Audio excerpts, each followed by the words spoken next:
Dois naufrágios em menos de 24 horas entraram para a lista de tragédias no Brasil nesta semana. Quarta-feira, no Rio Xingu, no Pará, uma embarcação naufragou e deixou 23 mortos. Ontem, na Bahia, uma embarcação virou e até agora foram confirmadas as mortes de mais 23 pessoas. Dados do sistema DataSUS, melhor dizendo, do Ministério da Saúde, que contabiliza atendimentos médicos em todo o país, aponta que nos últimos 10 anos, 1.289 pessoas morreram em acidentes de transporte sobre água. Só os estados do Pará e do Amazonas, locais onde a conexão entre as cidades é feita majoritariamente por barcos, registraram 610 casos, quase metade das ocorrências. Mas quem traz mais informações e as últimas informações sobre essas tragédias é o repórter Anderson Costa. Coloca aí, Reginaldo. Vai lá, fala Anderson. Ministério Público e Procuradoria da República vão investigar os dois acidentes com barcos ocorridos nesta semana, no Pará e na Bahia. A promotoria baiana já tinha alertado sobre os riscos na travessia marítima entre o Mar Grande e Salvador em 2007 e 2014. Segundo o órgão, a precariedade do serviço de transporte hidroviário realizado pelas embarcações tem sido alertada há mais de 10 anos. No primeiro inquérito foi verificado o risco à segurança por causa da péssima qualidade das embarcações e no segundo foram recomendadas reformas nos portos, além da melhoria do estoque de coletes salva-vidas. Já no Pará, a Procuradoria tinha instaurado inquérito devido a um outro acidente ocorrido no início deste mês e agora vai abrir uma nova apuração. Nesta sexta-feira, mais 2 corpos foram localizados e subiu para 23 o total de mortos no naufrágio do Rio Xingu. As investigações continuam e nos 2 casos as condições meteorológicas podem ter contribuído para a tragédia. Agora, amigos da bancada, fica aqui a pergunta, será que dá para colocar a culpa somente no céu? Aí a participação do repórter Anderson Costa, aliás, excelente repórter, está nos deixando, hoje o último dia aqui dele na Jovem Pan, seguido em projetos pessoais, mas participando aqui hoje do nosso 3 em 1. Eu começo esse tema com você, Carlos Andreasa. Será que é só questão climática mesmo? Vou mandar um abraço para o Anderson, além de competentíssimo, um dos caras que mais generosamente me recebeu aí na PAN, nos meus primeiros dias frequentando a redação, me apresentando às pessoas e tal. Sucesso para ele. Olha, Patrick Santos, tempo ruim só resulta em tragédia como elemento periférico. Só resulta em tragédia quando as condições da embarcação são precárias. Se o barco estivesse com as condições ideais, sem superlotação, sem adulterações no seu projeto, com coletes salva-vidas em condições, com saídas em condições conforme prevê a legislação, não teríamos uma desgraça desse tamanho. Os barcos não teriam virado. Tempo não é desculpa. Em que tipo de país uma barbaridade dessa acontece com frequência? Bangladesh, Índia, Bolívia, Brasil. Só nessas merdas. Sinto muito pelo uso do palavrão, mas é disso que se trata. Acidentes como esse, tão próximos, não são à toa.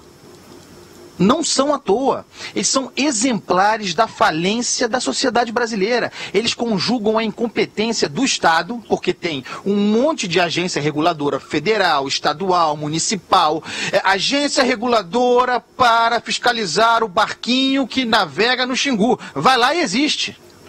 E não dá em nada. A corrupção, dá um jeitinho aqui, dá outro acolá, e a corrupção da iniciativa privada, que também erra barbaramente. O dono dessas embarcações, que em vez de fazer a fiscalização suborna, que não bota colete salva-vida suficiente, que enche a embarcação com sobrepeso, que coloca carro para fazer a travessia. Tinha um carro, quando não era para haver. Isso é tipicamente do Brasil. Isso só acontece em países desgraçados, condenados como o nosso. É Bangladesh isso aqui. Como é que a gente lida, Patrick Santos, com o corpo daquela criança resgatada da água? Que imagem é aquela? Esse país não tem jeito, gente. Isso aqui acabou. Vai, Madu. Vocês observem, meus amigos, o mapa do Brasil. observem a extensão só do nosso litoral, né? Extensão é quase um continente, é um continente. Né? Vocês observem o nosso mapa hidrográfico, ou seja, o conjunto de rios que nós temos no país, rios navegáveis. Aí você vê, na década de 40, década de 30, existia no Brasil a navegação de cabotagem, na verdade. Como você não tinha estradas, né?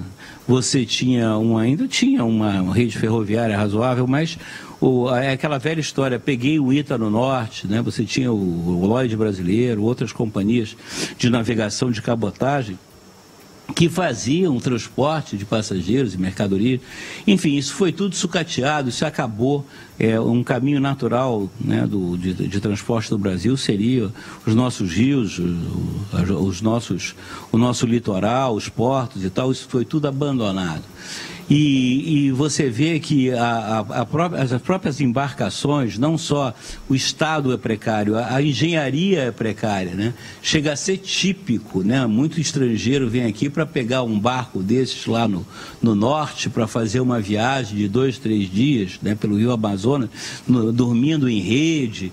Um troço precaríssimo, uma coisa assim, quando a tecnologia de navegação já evoluiu, barbaridade.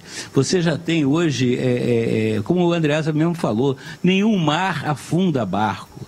O que afunda barco é o barco estar inadequado para aquele mar, né?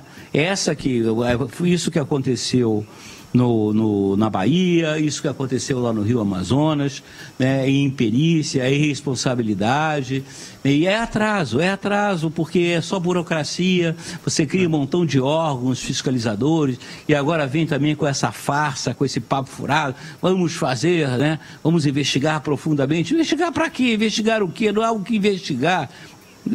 Já se sabe o que ocorreu e por que ocorreu. O que você tem que fazer é mudar a prática, né? Mudar a conduta e modernizar os transportes do Brasil, porque eu acho que um caminho natural dos brasileiros se deslocarem é pelos rios e o nosso mar, é claro, agora com o mínimo de segurança, né? Mas dá no que dá. Ô, gente, um outro tema aqui antes da gente... Vocês acham, Patrick Santos? Oi, vai lá, André. Patrick Santos. Claro. Só um adendo. Vocês acham que há alguma possibilidade de uma tragédia como essa no interior do Brasil, que isso seja investigado? Se nós até hoje não temos concluído o processo no caso Batomuxa aqui no Rio de Janeiro, aquele naufrágio no Réveillon, no Rio de Janeiro, na Baía de Guanabara. Um barco adulterado, despreparado em condições iguais a esses, no Rio de Janeiro, e até hoje não se deu nada. Todo mundo fugiu, ninguém tem mais patrimônio para ressarcir. Você acha que isso vai dar alguma coisa, alguma investigação? Nós estamos há 30 anos no mesmo lugar nesse aspecto.